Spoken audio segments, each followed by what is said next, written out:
का मिलेगा वही अंतिम चुनाव में जाएंगे, और उसमें देखा गया कि जिससे सबसे कम दलितों का वोट मिला था उसी को सबसे ज्यादा सवर्णों का वोट मिला, तो उनको समझ में आ गया था कि अब जो सुरक्षित सीटों से प्रत्याशी चुने जाएंगे वो ज्यादातर जो होंगे सवर्णों के हाथों के औजार होंगे और सवर्ण हाथों पार्टियों के हाथ के औजार होंगे।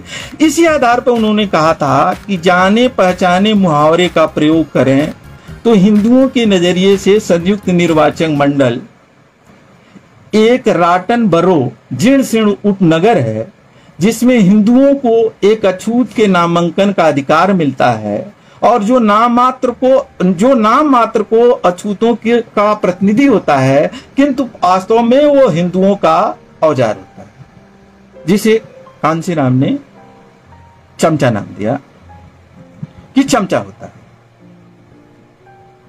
ये है पूना पैक्ट की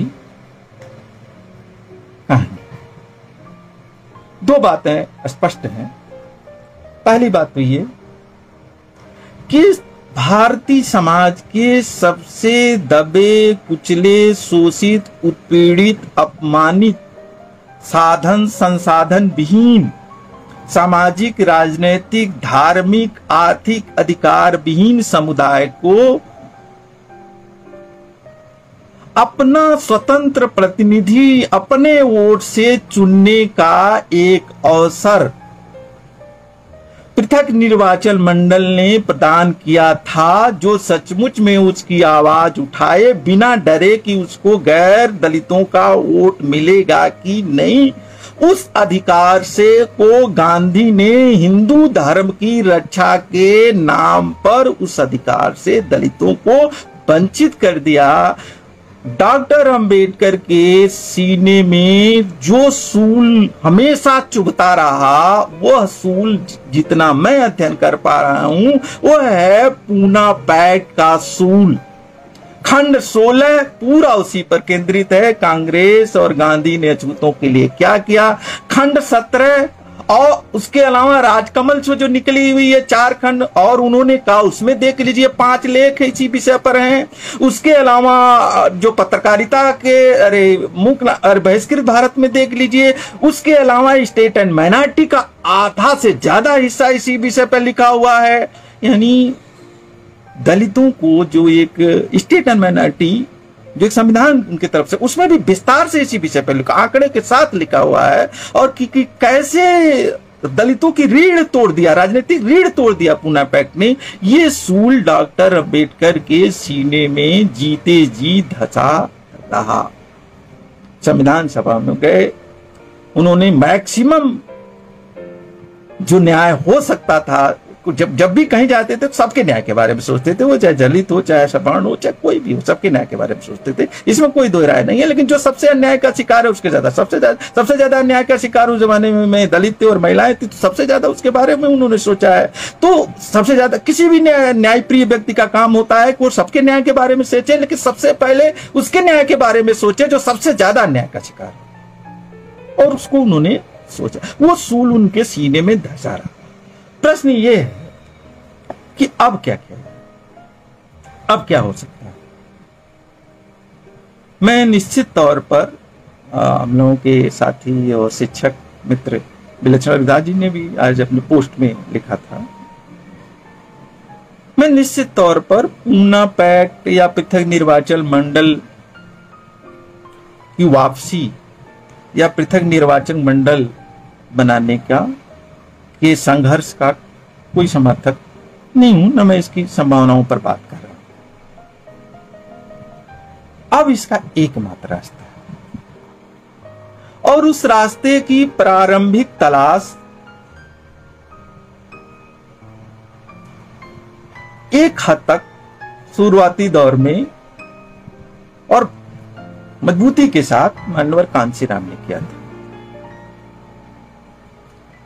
कि जो बहुजन का कॉन्सेप्ट आया था, यानी जिसे हिंदू धर्मशास्त्रों ने शूद्र ठहरा दिया था, और जिन्हें अति शूद्र मतलब शुद्ध ठहरा दिया, पिछड़ी जातियां ठहरा दिया था, जिन्हें अति शुद्ध ठहरा दिया था, यानी दलित, और जो एक तरह से पहले ही से बाहर थे इससे आदिवासी, और एक बड़ा हिस्सा जो हिंदू धर्म के अन्याय के चलते, असमानता के चलते मुस्लिम हो गया था, वो इनके बीच में एका बनाया जाए।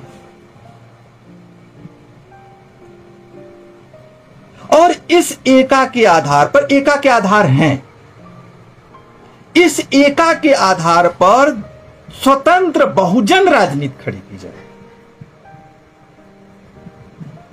इस बहुजन राजनीति में निश्चित तौर पर यह बात थी, इसको छुपाने की जरूरत नहीं है, कि शुरू में मानवर कांसी राम ने दलितों, मुस्लिम और पिछड़ों में जो अति पिछड़े हैं, जो दलितों के काफी करीब सामाजिक, सांस्कृतिक और आर्थिक तौर पर, उनके बड़े हिस्से को साथ लेने की कोशिश किया, क्योंकि उनके आने की संभावना और उनके जुड़ने की संभावना बहुत ज्यादा थी, जिसको शुरू में बामसेफ ने संगठनिक तौर पर इस काम को किया था सबसे अच्छा। आज भी बामसेफ इस काम को करती है, बामसेफ की कोई आलोचना कर सकता है विभिन्न दलों की, लेकिन वो काम करते हैं कि मुस्लिम को, पिछड़ों को, दलितों को एक मंच पर लाते हैं, आज भी लाते हैं, उनकी जारी सीमाएं, उनकी सारी आलोचनाओं के बावजूद भी।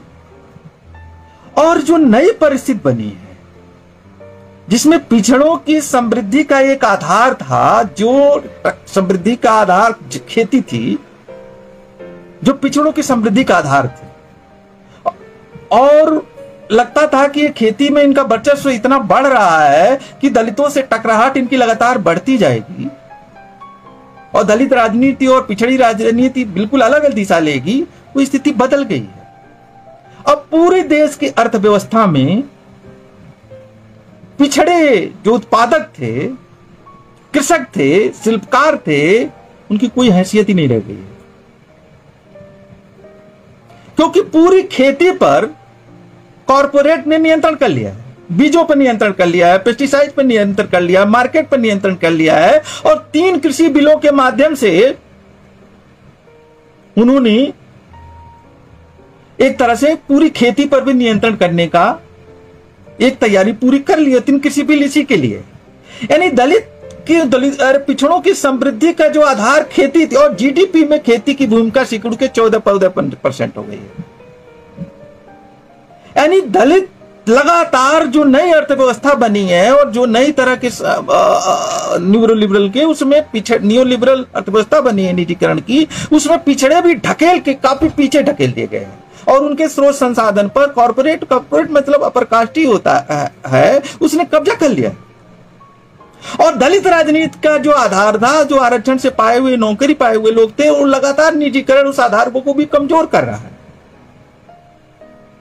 और बड़े ही आक्रामक तरीके से पिछड़ों को ही क्यों न राजनीति में आगे करके अपर कास्ट अपने वर्चस्व को, अपर कास्ट का आर्थिक वर्चस्व पिछले ग्लोबलाइजेशन के बाद काफी ज्यादा बढ़ गया है देश में। ये जो 1% लोग 73% के संपत्ति मालूम, क्यों 1% में कोई पिछड़ा दलित आदिवासी नहीं है। तो इस देश में अब दलित राजनीति के सामने 2 विकल्प। एक विकल्प तो है कि दलित और पिछड़े आपस में टकराएं और अपर कास्ट को पटाने की कोशिश में लगे, और अपर कास्ट इनके बंटवारे का, दलित पिछड़ों के बंटवारे का, पिछड़ों में भी बंटवारा करके और दलितों में भी बंटवारा करके अपर कास्ट जैसा पहले अपना वर्चस्व बनाए रखता था, वैसे अपना वर्चस्व बनाए रखे, जो कि एक हद तक यूपी में होता रहा और कुछ हद तक हो भी रहा है। जैसे पदोन्नति के खिलाफ या बहुजन नायकों के नाम पर जो जिले बनाए गए उनको बदल दिया सपा मुलायम सिंह की सरकार ने, या पदोन्नत करके पदोन्नत का जो ही आदेश आया सबको डिमोशन करके नीचे ले जाके कर दिया, डिमोशन कर दिया, तुरंत ही कर दिया, या बिल फाड़ दिया पदोन्नत का बिल। यानी पिछड़े और दलित टकराएं और इस टकराहट में अपर कास्ट अपना सत्ता वर्चस्व शिकंजा कसता रहे, भले ही उसमें दलित को कहीं आगे कर दे, कहीं पिछड़े को आगे कर दे, इससे कोई मतलब नहीं है, लेकिन डोरी उसके हाथ में हो। और दूसरा रास्ता है कि दलित पिछड़े की एका बने। ये एका केवल केवल और केवल तत्कालिक राजनीतिक लाभ के लिए बनी हुई एका नहीं। जो कांसीराम ने बनाया था, सोचा था कि वो जो एका होने और मुस्लिम एका, ये केवल तत्कालिक के लिए नहीं, इसमें एक वैचारिक में गए मुस्लिम को एहसास हो कि उसका बड़ा हिस्सा, जिसे पसमानदा कहते हैं, ये दलित पिछड़ों का ही हिस्सा है। और दलित पिछड़े भी जिन्हें मुस्लिम समझते हैं, उनका बड़ा हिस्सा ये समझे ये हमारे भाई हैं कल के, जो अपमानित होकर के इस्लाम में चले गए और हम अपमानित होकर यहां हैं। पिछड़े दलित सोचे कि ये पिछड़े का जो एक कम से कम अति पिछड़ों का बड़ा हिस्सा तो ऐसा है जो काफी खराब स्थितियों में जीता है, वो हमारे साथी बन सकते हैं अगर हम उनको हक हकूक दें। ये प्रयोग सफल रहा है। और उसी तरह अति पिछड़ों में चेतना हो कि दलित हमारे साथी हैं, हम इन्हें छुआछूत इनके साथ ना करें। यानी वैचारिक स्तर पर भी एका, दर्शन के स्तर पर बनी बहुजन समर परंपरा की एका, हमारे नायक एक हैं, हमारी विचारधारा एक है, हमारा दर्शन एक है, और उसके साथ राजनीति की एका, उसके साथ एजेंडे की एका। ऐसा एजेंडा नहीं जो पिछड़ों के हितों की पूर्ति करे, दलितों का ध्यान न दे, या ऐसा एजेंडा नहीं जो दलितों, जैसे कांसीराम ने इसमें बहुत अच्छा काम किया था, जैसे मंडल आयोग। तो मंडल आयोग तो कोई दलितों के लिए नहीं था, पिछड़ों के लिए था, लेकिन सबसे ज्यादा आंदोलन तो कांसीराम ने चलाया। जैसे इस समय दलित समाज बड़ा अच्छा काम, जाति जनगणना का प्रश्न, तो उसकी जनगणना तो होती है, लेकिन जाति जनगणना होगी तो पूरे समाज में न्याय होगा, और सबसे ज्यादा ओबीसी समाज के साथ न्याय होगा। तो जाति जनगणना में दलित समाज आगे बढ़ करके सहयोग कर रहा है, सहयोग किया जाना चाहिए। यानी तीनों तरफ से पहलकदमी, मुस्लिम समुदाय की तरफ से पहलकदमी, दलित समुदाय की तरफ उधर पहलकदमी, ओबीसी की तरफ से पहलकदमी, दलितों की तरफ से पहलकदमी, आदिवासियों की तरफ से पहलकदमी। अगर ये एका बनाई जाए, ये सब मेहनत कश लोग हैं, इनकी एक और विशेषता है कि सब ज्यादातर मेहनत कश लोग हैं, अतीत के अपमानित और उत्पीड़ित लोग हैं, आदि जाति हायरार्की क्रम में गैर द्विज माने जाते हैं। ऐतिहासिक तौर पर भी इनकी एका है, इनके नायकों की एका है, और इनकी आर्थिक स्थितियां थोड़े बहुत अंतरों के साथ भी जमीन आसमान का अंतर जैसे कारपोरेट और उनके बीच पैदा हुआ नहीं है।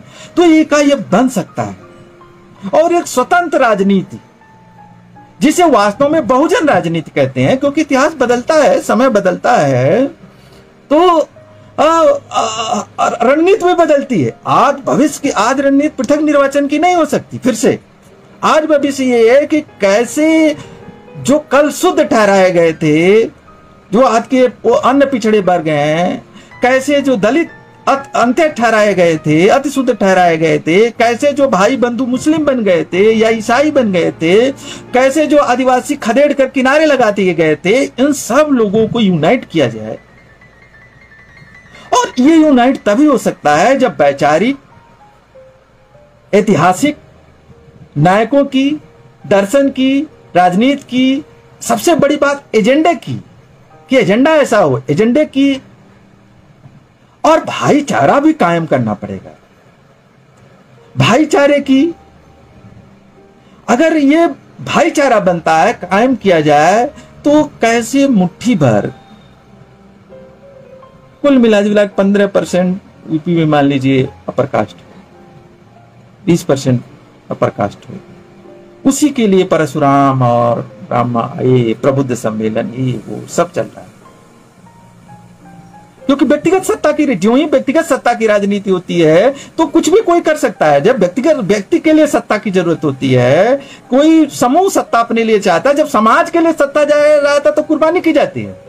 लेकिन व्यक्ति को जब सत्ता चाहिए, व्यक्तिगत सत्ता में ये नहीं हो सकता है। ये जो पूरा एका बन सकती है, वो व्यक्तिगत महत्वाकांक्षाओं के लिए सत्ता चाहने वाले एका नहीं बना सकते हैं। एक बात जान लीजिए पक्के तौर पर, व्यक्तिगत महत्वाकांक्षा के लिए, व्यक्तिगत मुख्यमंत्री बनने के लिए, व्यक्तिगत तौर पर प्रधानमंत्री बनने के लिए, व्यक्तिगत तौर पर सत्ता पाने के लिए, या पैसा कमाने के लिए, या घर बनने के लिए, भाई भतीजावाद करने के लिए, ये व्यापक बहुजन एकता नहीं बन सकती है। ये व्यापक बहुजन एकता तभी बन सकती है जब एक ऐसा राजनीतिक नेतृत्व हो जो बहुजन के हितों के लिए और देश में किसके सबके लिए न्याय के हितों के लिए इस राजनीति की शुरुआत करे, तभी राजनीतिक एका बन सकती है और ये बन सकती है, लेकिन ये व्यक्ति के लिए नहीं बन सकती है, संपत्ति कमाने के लिए नहीं बन सकती है, पारिवारिक हितों के लिए नहीं बन सकती है। ये एक नहीं बनेगी, बनेगी तो बहुत क्षणभंगुर होगी, बहुत कमजोर होगी, ये एका नहीं बन पाएगी। ये व्यापक दर्शन के आधार पर, इतिहास के आधार पर, बहुजनों की परंपरा के आधार पर, बहुजन नायक हमारे कामन नायकों के आधार पर, राजनीति के आधार पर, एजेंडे के आधार पर और सबके हितों की पूर्ति के लिए सभी लोग काम कर रहे हैं। बहुजन के हितों के लिए दलितों के हितों की चिंता आदिवासी कर रहे हैं, आदिवासियों के हितों की चिंता दलित कर रहे हैं, पिछड़ों के हितों की चिंता दलित कर रहे हैं, पिछड़े दलितों के हितों की चिंता कर रहे हैं, महिलाओं के हितों की चिंता सब मिलकर के कर रहे हैं, तभी संभव है। इसको एक हद तक कमियां सीमाएं सबकी होती हैं, लेकिन एक हद तक इस प्रयोग को शुरुआती दौर में कांसीराम ने करके दिखाया था। उसको कमियों सीमाएं अगर कोई रही हों तो उसको सरपास करके और अतीत की विरासत की सारी सकारात्मकताओं को लेकर के डॉक्टर अंबेडकर भी लखनऊ में यहां तक कहा था कि अगर आप पिछड़ों से कि रोटी बेटी का भले ही संबंध बनाए, राजनीतिक एका तो हम बना सकते हैं फिलहाल, तो ये जो एका व्यापक बनाई जा सकती है। पूना पैक के जो 3 तत्व डॉक्टर अंबेडकर सबसे समाज के लास्ट अंतिम बात कह रहा हूं, डॉक्टर अंबेडकर समाज के सबसे उत्पीड़ित समुदाय को न्याय दिलाने के लिए एक वैधानिक संवैधानिक व्यवस्था करना चाहते थे कि उसकी आवाज संसद विधानसभा में पहुंच सके। गांधी ने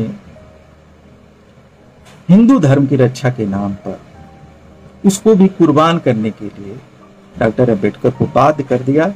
ये सूल उनको हमेशा उनके सीने में सूल की तरह धंसा रहा, पीड़ित करता रहा।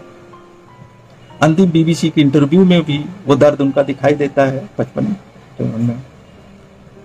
में। 2 बातें ये। तीसरी बात ये कि अब पूना पैक पर फिर से लौटा नहीं जा सकता है। इतिहास की विरासत को जानना जरूरी है ताकि भविष्य के लिए कार्यभार तय किए जा सके। तो भविष्य कार्यभार ये है कि कैसे व्यापक बहुजन एकता बनाई जाए। यह बहुजन एकता व्यक्ति केंद्रित राजनीति, स्वार्थ के व्यक्ति पद केंद्रित राजनीति, व्यक्तिगत स्वार्थ केंद्रित राजनीति, धन केंद्रित राजनीति और जाति केंद्रित की राजनीति है कि दलित जाति और दुसाध जाति या पासी जाति या जाटव जाति केंद्रित आधार पर भी बहुजन केंद्रित राजनीति के आधार पर ये बन सकती है। मित्रों, करीब 1 घंटा समय आज मैंने लिया। आज विषय थोड़ा ऐसा था, तो आप लोगों ने इतने धैर्य से इतनी देर तक कितने लोगों ने सुना तो नहीं जान पा समझ सकता। आप सभी लोगों को अभिवादन। सामाजिक न्याय मंच को पुनः आमंत्रित करने के लिए शुक्रिया। गौतम भाई, रिंकू भाई, आप सभी लोगों को शुक्रिया, धन्यवाद।